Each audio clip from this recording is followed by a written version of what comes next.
this question. This is a new one I started in recent interviews. If you could have dinner with one person, living or dead, who would it be and why? Just the two of you. You know, I have never met my mother's father. He passed away before I was born, and I never had a chance to meet him. I hear my mom, of course, talk about him, and but I would love to see that side of my mom's growing up and understand that a little bit more. I've had pictures and I have great stories and fond memories through her, but I would love the opportunity just to kind of sit down and pick his brain a little bit and understand. Maybe you could tell me some stories about my mom that I don't know. You are and you aren't a transplant to Louisville. You've been here for a couple decades, but what was that like in the beginning? Because I know there'll be some people that watch this that maybe have just moved to Louisville, or they're contemplating moving to Louisville, or they did move. What was that thought process? Yeah, my husband's from there. Right. Maybe share your thoughts on that with the audience and how you found your way. And Louisville is somewhat insulated. It's changed a great deal, in my opinion, in the last 2 decades. Yeah. But what were your thoughts on that? What was your experience like in those first few months you knew that was probably going to happen?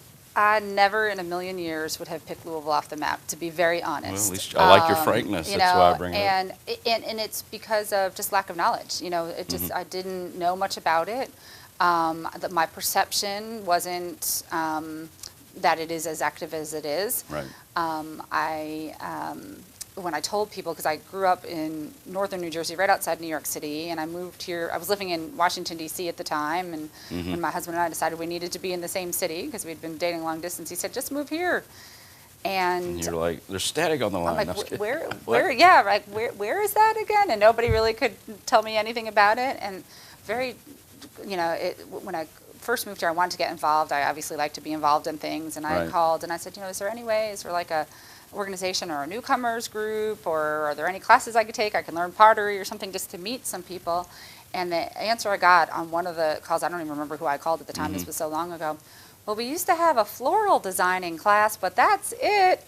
And I said, uh-oh, where have I gone? And I said, I kind of sat there and, speaking of defining moments from earlier, I said I could either make the best of it, or I can pack up and go home. But I obviously wanted to, to be here and start my family and get married to my now husband. And I just decided to make the best of it. And so that is actually when I got involved with YPAL. YPAL had just formed. That is why I asked the question. Yeah.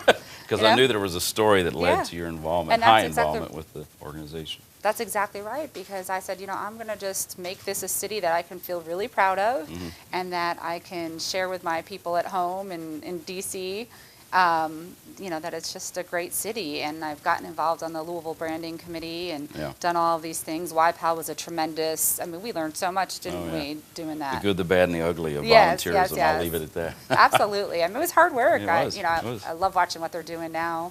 But yeah, it would have been a very different experience for me had that not existed.